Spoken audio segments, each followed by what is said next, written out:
Hello friends, আপনারা দেখছেন YouTube channel confidence building. স্বাগত জানাই আমার এই চ্যানেলে।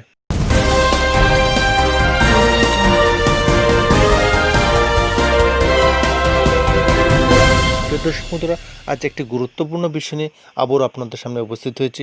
সেটা আর কিছুই না, 10,323 সম্পর্কিত তদন্ত কমিশন নিয়ে রাজ্য সিপিএমের পক্ষ থেকে এক বিবৃতি প্রদান করা হয়েছে।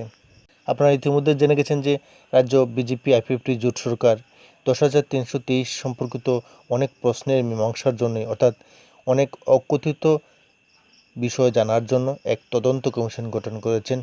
এই তদন্ত কমিশনকে নির্দেশ দেওয়া হয়েছে যে আগামী 6 মাসের মধ্যেই এই সমস্ত অনেক বকেয়া প্রশ্নের উত্তর খোঁজার জন্য এবং তা রাজ্য সরকারের নিকট সমর্পণ করার জন্য।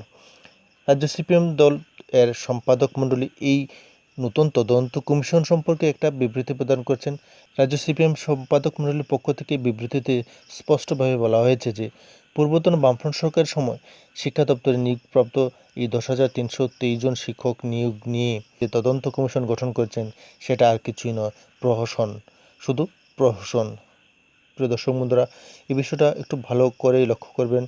সিপিএম দলের পক্ষ থেকে স্পষ্টভাবে বলা হয়েছে এই বিচার বিভাগীয় তদন্ত কমিশন বাস্তবে আর কিছু নয়, একটা প্রহসনাত্মক ঘটনা মাত্র। সরকার যখন একটা কমিশন গঠন করেছেন সেটা নিশ্চয়ই অনেক কিছু বিচার বিবেচনা করে গঠন করেছেন, তাহলে এই কমিশন প্রহসনাত্মক কেন হবে? প্রিয় দর্শক বন্ধুরা, এই বিষয়টা একটু গভীরে যাওয়া দরকার, তাহলে হয়তো ঘটনা সম্পর্কে আপনারা অনেক কিছুই জেনে যেতে পারবেন। সে সকল শিক্ষক শিক্ষিকাদের কি অপরাধ ছিল? কিন্তু তাদের কেন ছাঁটাই হতে হলো?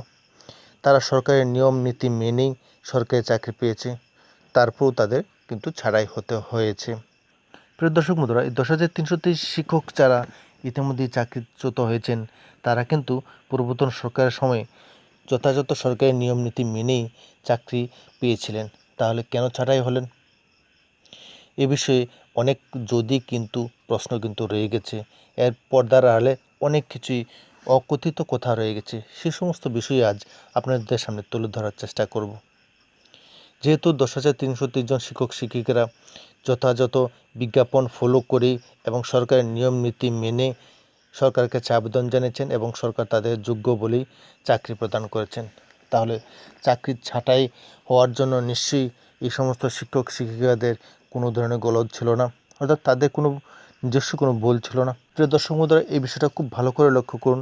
যারা চাকরি পেয়েছিলেন তারা সরকারের আবেদনে সাড়া দিয়ে যেহেতু আবেদন করেছেন এবং যোগ্যতা আছে বলে চাকরি পেয়েছেন, কিন্তু তাদেরই আজ ছাঁটাই হতে হয়েছে। কেন হতে হয়েছে এই বিষয়টা জানার জন্যই ত্রিপুরা সরকার এই তদন্ত কমিশন গঠন করেছেন, অন্য কোনো উদ্দেশ্য নয়। এই চাকরি পাওয়া শিক্ষকরা ছাঁটাই হলেন, সংখ্যাটা একজন দুজন নয়, 10,323 জন।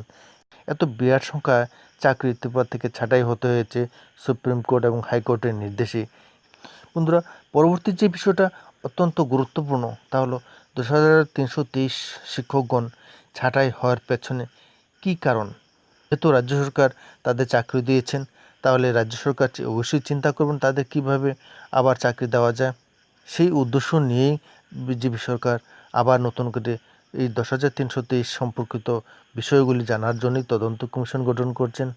তাদের কোনো ধরনের, অর্থাৎ সরকারে কী কী ধরনের ভুল ত্রুটি ছিল সেই সম্পর্কে কিন্তু হাইকোর্ট অথবা সুপ্রিম কোর্ট স্পষ্টভাবে কিছু বলেনি। 10,323 নিয়োগ প্রদানের ক্ষেত্রে সরকারের কী কী ধরনের ভুল ছিল বা সরকারি আমলারা কী ধরনের ভুল করেছেন সেই সম্পর্কে জানার জন্যই কিন্তু এই তদন্ত কমিশন। আর এখানটাই বিরোধিতা করছেন রাজ্য সিপিএম সম্পাদক মণ্ডলীর পক্ষ থেকে। তারা এই ঘটনাকে প্রহসনাত্মক বলছেন, কিন্তু এই প্রহসনাত্মক বলার পেছনে কিন্তু আরও একটা কারণ রয়েছে। কারণ আর কিছুই নয়, এই 10,323 শিক্ষক নিয়োগের ক্ষেত্রে যারা ভুল ভ্রান্তি ঘটেছিলেন, যারা ভুল করেছিলেন তাদের নাম প্রকাশ্যে যাতে না আসে তার জন্য এই ঘটনাকে আগে থেকেই প্রহসনাত্মক বলে চাপা দেওয়ার একটা চেষ্টা ছাড়া কিছুই নয়। এ বিষয়ে রাজ্যের শিক্ষক মণ্ডলীরা খুব ভালো করেই জানেন, কারণ তাদের কোনো ধরনের অপরাধ ছিল না। যেহেতু সরকারের ভুলে তাদের শাস্তি হতে হয়েছে, তাহলে সেই সকল ভুলের নায়ক কারা তাদের চিহ্নিত হওয়া প্রয়োজন।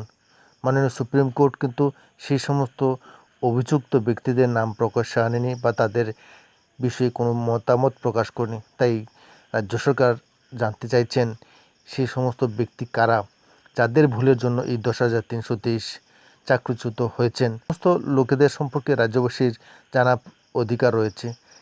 তাদের ভুলভ্রান্তির কারণেই আজ এতগুলি পরিবার অসহায় জীবনযাপন করছেন। প্রিয় দর্শক বন্ধুরা, বিষয়টা অত্যন্ত তাৎপর্যপূর্ণ। রাজ্য সিপিএম দলের পক্ষ থেকে এই প্রহসনাত্মক ঘটনা বলাটা আদৌ যুক্তিসম্মত এবং বিজ্ঞানসম্মত বলে মনে করছে না রাজ্যের সাধারণ মানুষ। রাজ্য সিপিএমের সম্পাদক মণ্ডলী চাইছে না যে পর্দার আড়ালে কারা আছে, পর্দার আড়ালে যে অকথিত কথা আছে সেটা প্রকাশ্যে আসুক। তার জন্যই প্রকাশ্যে এই বিরোধিতার সিদ্ধান্ত নিয়েছেন। প্রিয় দর্শক বন্ধুরা, 10,323 সম্পর্কিত যে তদন্ত কমিশন, এই তদন্ত কমিশনকে সিপিএম দল কেন এটাকে প্রহসনাত্মক বলল সে সম্পর্কে আজ ছোট্ট একটা প্রতিবেদন আপনাদের সামনে তুলে ধরলাম। অবশ্যই আপনারা এ বিষয়ে কমেন্ট করে জানাবেন। ধন্যবাদ সকলকে আজকে অনুষ্ঠানটি দেখার জন্য।